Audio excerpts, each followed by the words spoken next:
2 salles de classe et une cantine écologique équipée de mobilier fabriqué à partir de matériaux recyclés et biodégradables livrés dans une école primaire publique de la commune de Boisfly. Une initiative qui marque l'engagement de l'école en faveur du développement durable et de l'éducation VET. Les infrastructures scolaires ont été remises officiellement à la famille éducative. Pour les responsables locaux de l'éducation nationale, à travers ces constructions, la société donatrice veut inculquer aux enfants les valeurs de durabilité et du respect de la planète. Un bâtiment écologique qui nous bascule dans le futur. Parce qu'en réalité, quand nous y sommes entrés, on a trouvé que ce bâtiment ne réchauffe pas du tout et que ça présente justement des conditions atmosphériques meilleures pour les apprentissages de nos enfants. Ces salles de classe et la cantine écologique viennent renforcer le combat de la structure bienfaitrice à la prise de conscience collective sur les enjeux environnementaux et la protection de la nature. C'est vrai, l'éducation peut se faire, mais elle ne peut pas être pertinente sans intégrer les facteurs écologiques, les facteurs environnementaux. Et c'est ce qui a été fait aujourd'hui à travers ces salles de classe maternelle. Le maire de la commune de Boisfly salue cette vision écologique qui débute par les tout-petits. De faire en sorte que tout ce qui a été livré, tout ce qui a été fait, que nous puissions être capables d'en prendre soin. Cette action montre qu'il est possible de concilier l'innovation pédagogique et responsabilité écologique, ouvrant ainsi la Côte d'Ivoire sur la voie de l'adoption du comportement éco-citoyen.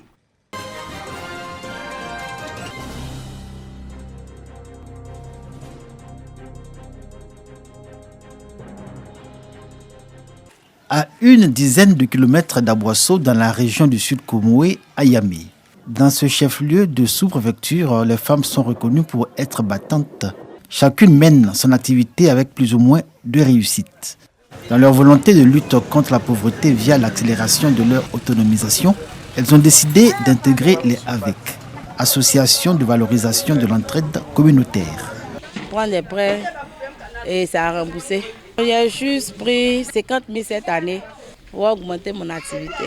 Ça aide les femmes qui n'ont pas de soutien dans leurs activités. Première année, il n'y avait pas trop confiance à ça. Donc, il y a eu au moins 100 et quelques. Maintenant, deuxième année, j'ai vu que c'était au sérieux. J'ai vu que c'était quelque chose. En tout cas, si je me concentre, en tout cas, il va avoir quelque chose. Il a signé au moins 600 000.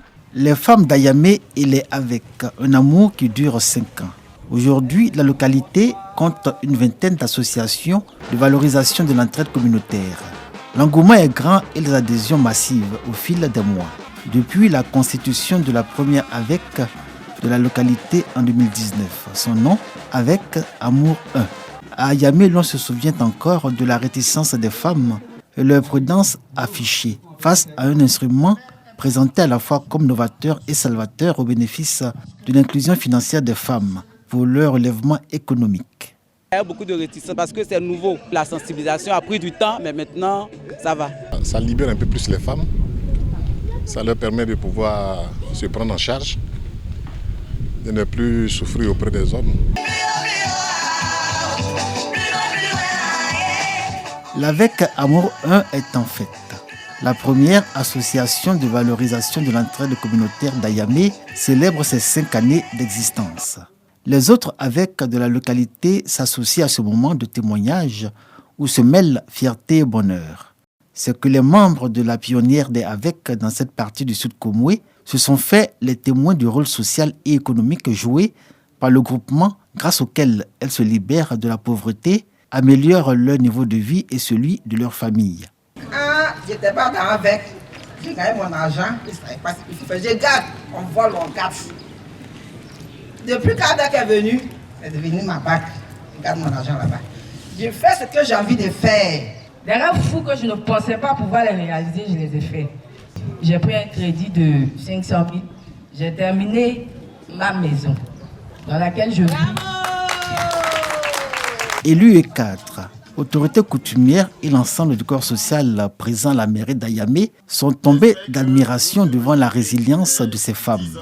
Dans la ville, on entend dire ici et là que cette autonomie financière des femmes réduit considérablement les échauffements dans les foyers. En clair, l'homme n'est plus seul à tout faire. Il reçoit de sa femme une contribution pour faire face aux charges de la maison.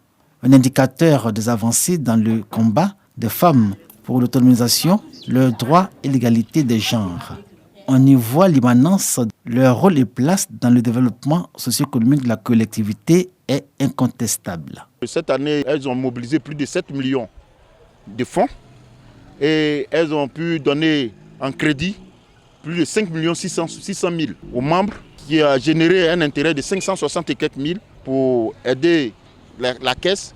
Ça fait qu'aujourd'hui, cette association est vraiment l'une des meilleures à Yamé. Sous nos fonds propres, 35 millions de francs, je crois qu'elles viennent jusqu'au autour de 15 millions de contributions. C'est énorme, elles font beaucoup, nous les encourageons à persister. Elles participent, nous sommes fiers d'elles. Grâce aux AVEC, de nombreuses femmes, par les activités génératrices de revenus qu'elles ont su développer, se sont pleinement réalisées. Un système d'entraide et de solidarité efficace fondé sur un sérieux qui touche et séduit.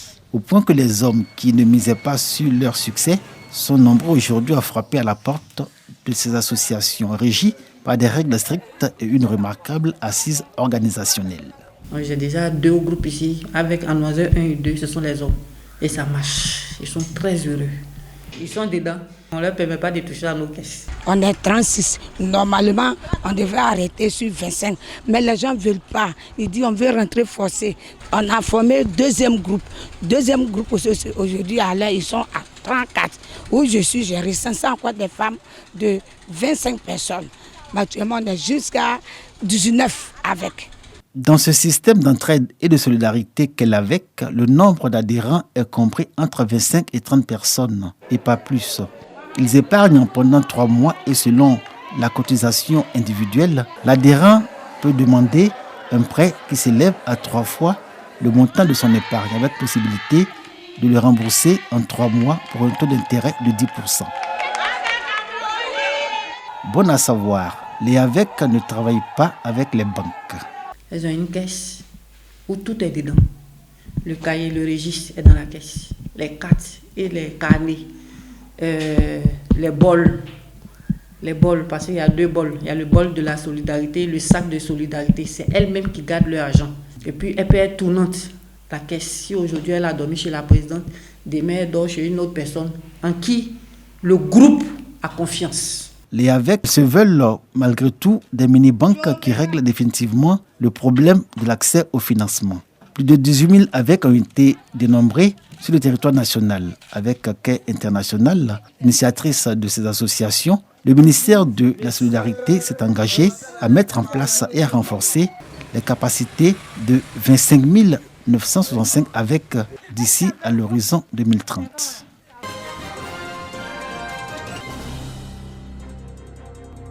Quatrième édition du concours Génie pluriel. 113 candidats, dont 58 garçons et 55 filles, des classes de 3e et de terminale des établissements de Gbeke, mise en scène émulation. Initiée par le réseau des enseignants-chercheurs de Gbeke, cette action vise à dénicher les meilleurs élèves des lycées et collèges, mais également les préparer aux examens de fin d'année scolaire et renforcer leur capacité à aborder les sujets d'évaluation. Nous avons une de nos lauréates aujourd'hui qui a pu avoir une bourse d'excellence et qui est au niveau du Maroc.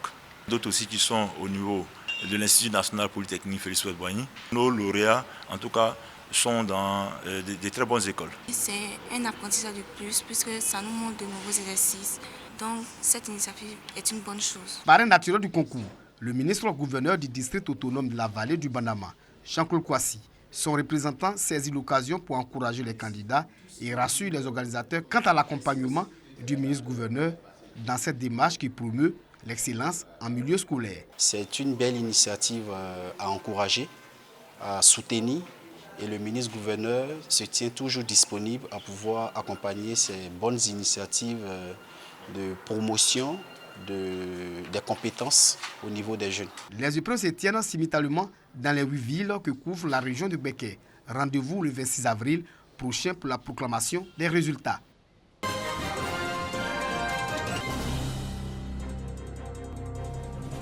Le village de Didakayabo, dans la région du Unzi, accueille la Super Coupe Kofingue sans la taille. En finale, l'équipe de Kwasine Zinkro en bleu et blanc affronte celle de Gimbo Bayassou, toutes deux vainqueurs des différentes finales qui se sont déroulées dans leurs sous-préfectures respectives.